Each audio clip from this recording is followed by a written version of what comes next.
Howdy everybody. Well, I've on to this task I've been putting off for a little while now. It's been hot, and with this heat, man, I get home in the afternoons and I just don't feel like doing jack diddly.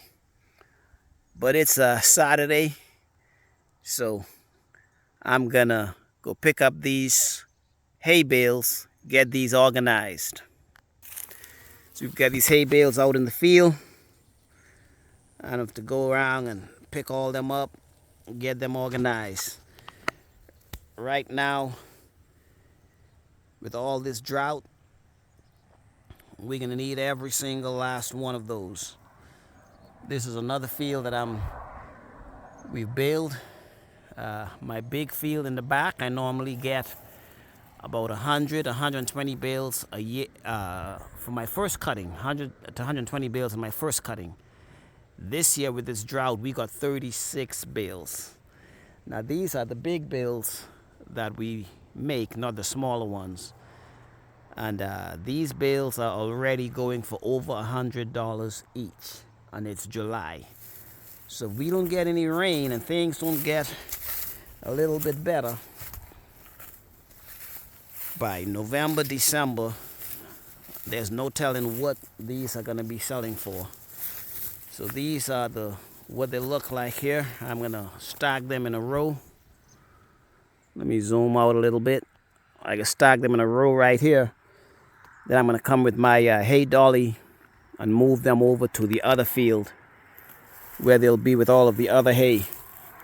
But there are certain people already started feeding in July. I normally don't start feeding until around November. Around the Thanksgiving time is when I start to feed my cows hay. Fortunately, I still don't have to start feeding them. There's enough out there that they can eat. But it's a rough year, guys. It is a rough year out here. Let me go to picking up these hay, getting them out of the field, getting them stacked off to the side. Oh man, I just don't feel like doing it, but you gotta get done. So let's stop procrastinating and let's get it done, baby. Get it done. So we're gonna go ahead and stop this bale with our back spare. Right there. Gotcha. Let's pick him up. And then we'll come around with our front spare and stop that one over there. So we'll have a bale on the back, a bale on the front, and then we'll take them over to the tree line where we can get them all lined up.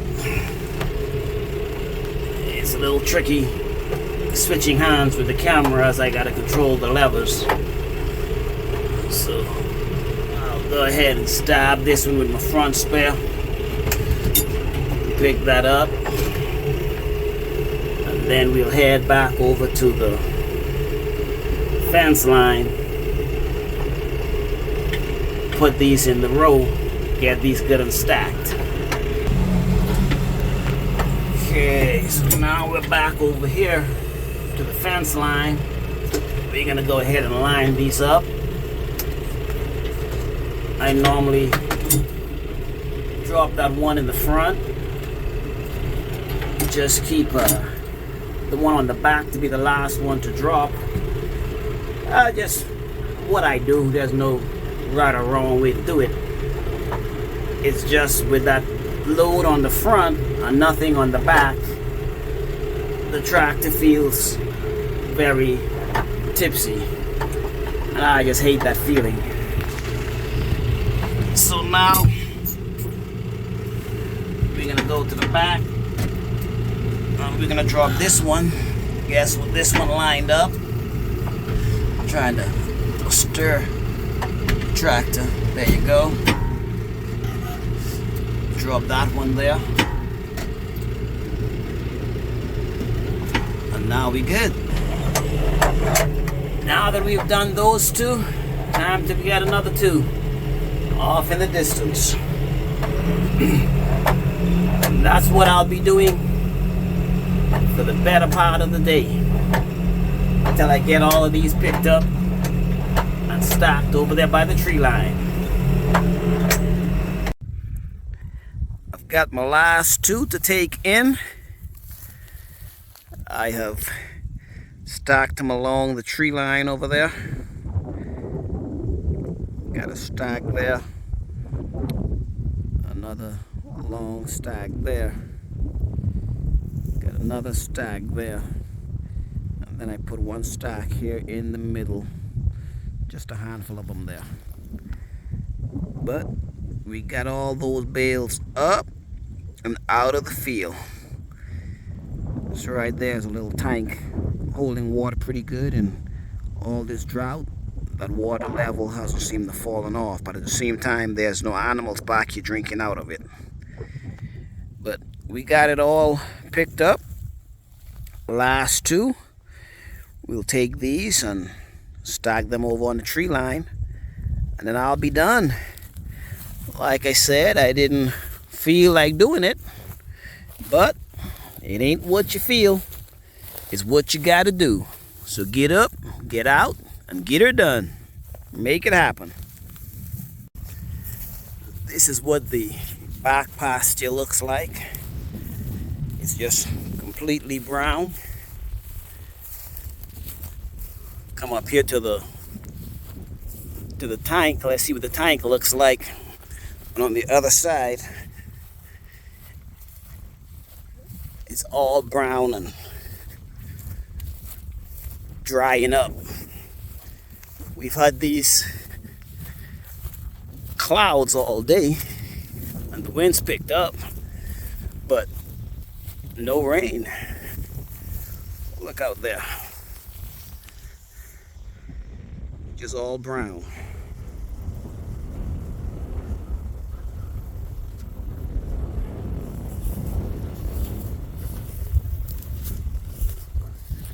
This here is the tank.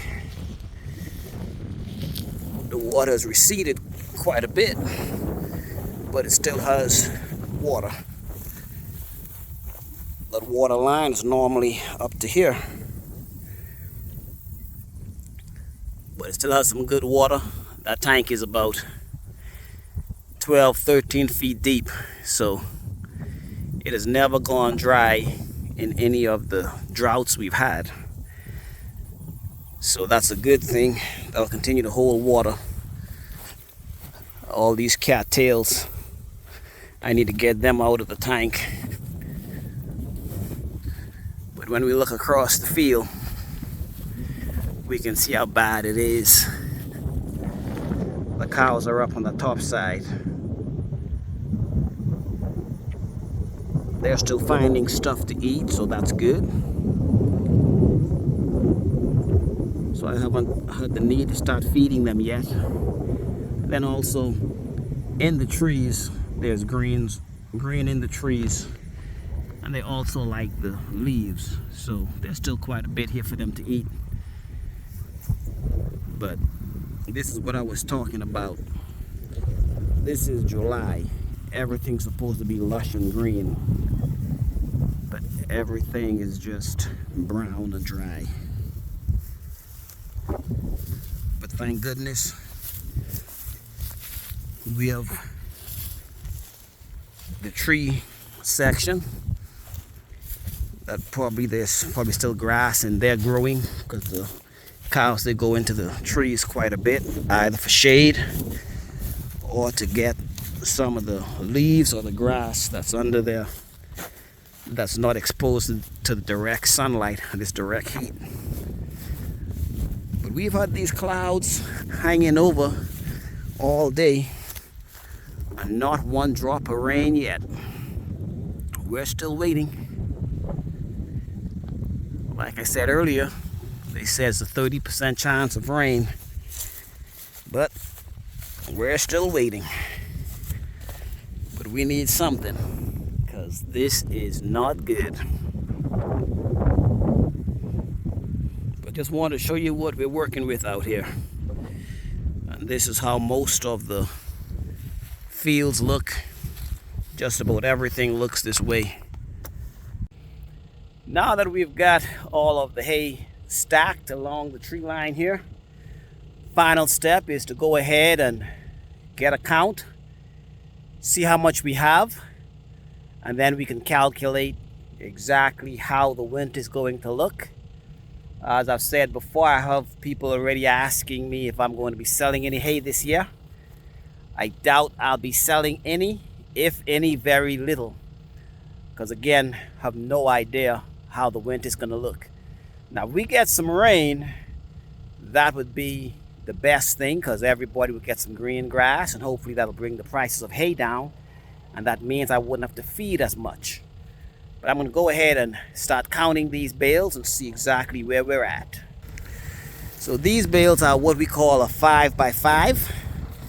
These are going to be 5 foot tall from bottom to top and 5 feet wide.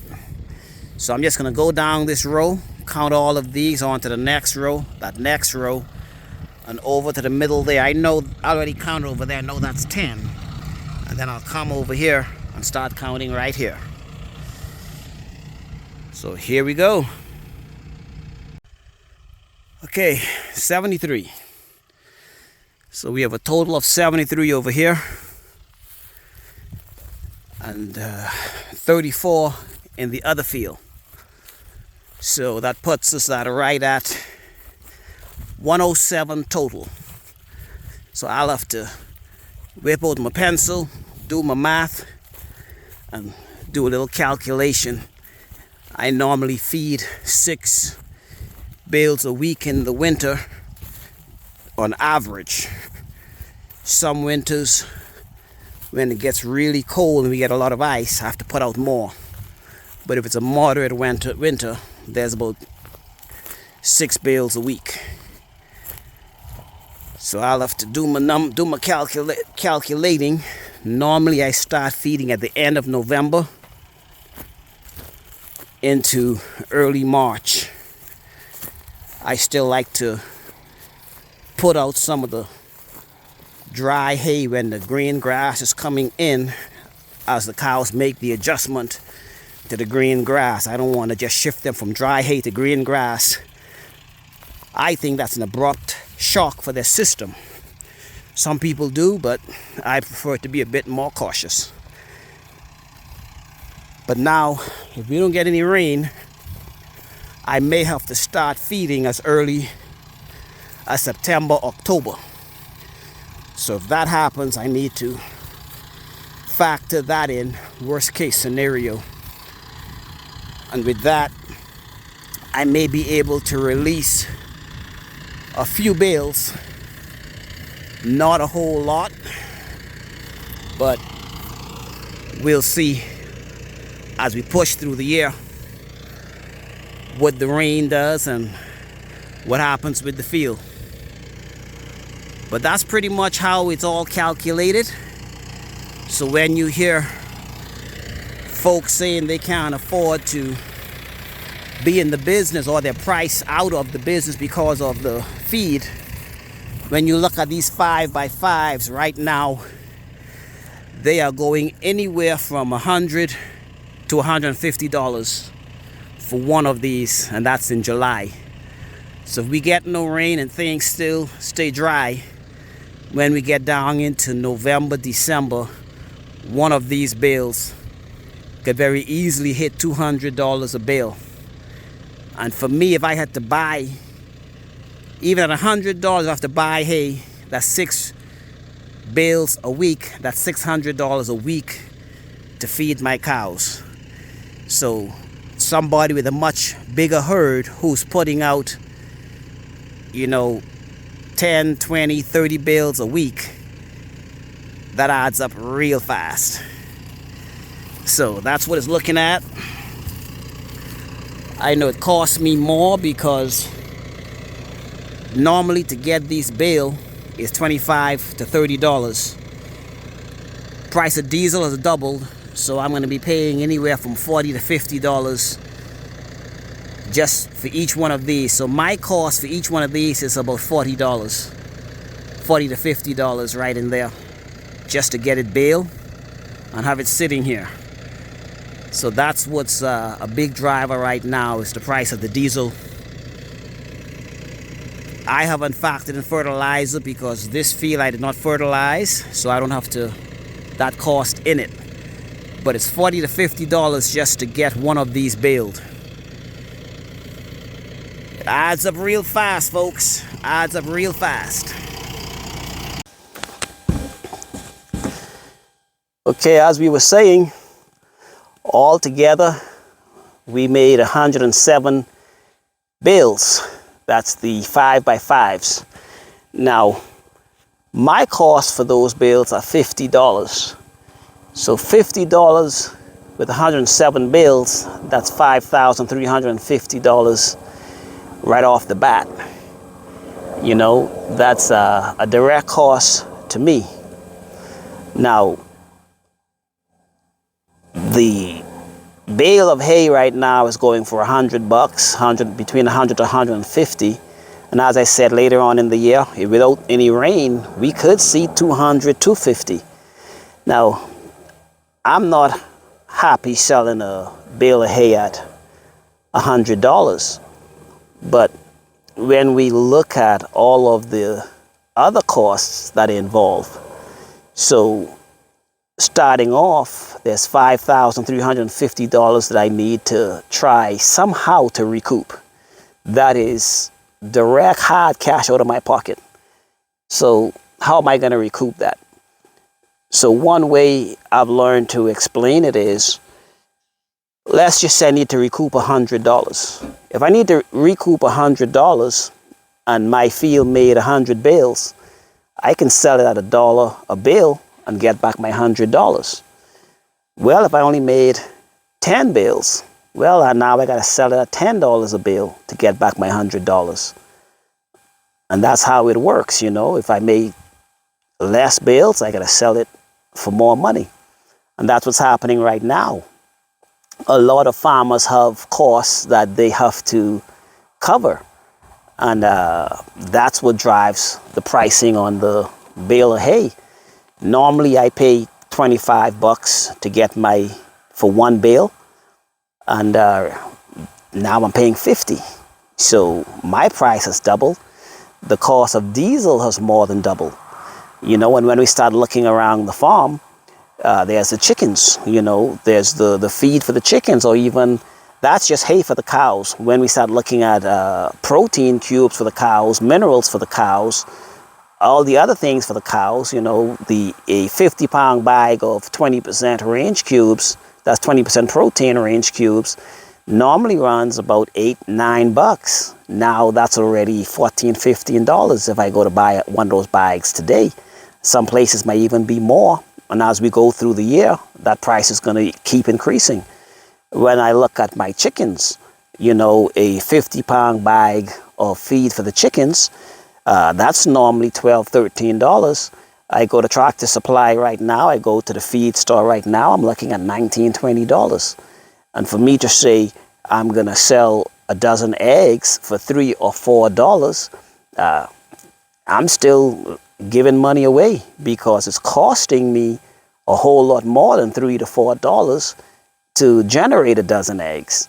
It's costing me a whole lot to generate what the farm is generating. So that's what's happening out here. So when you hear the terminology, people saying, well, hey, I've been priced out of the market, that's what it means. If I'm blessed in that I have the land where I can cut the hay, and it's my hay, and it costs me $50 for each one of those bales.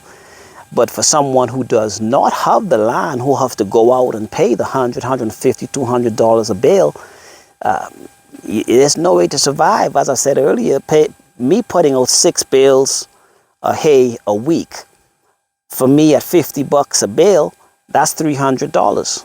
The person who is paying $100, that's $600. You know, that's a big difference. And as the price goes up, $200 a bale, you know, that's $1,200 a week, hard, cold cash. You know, that's not buy it now and I'll pay you later. No, if I sell somebody some hay, when I'm loading up their dolly, I'm loading up their truck, they're paying me as I load it up. It ain't no, well, take the hay today and pay me next month.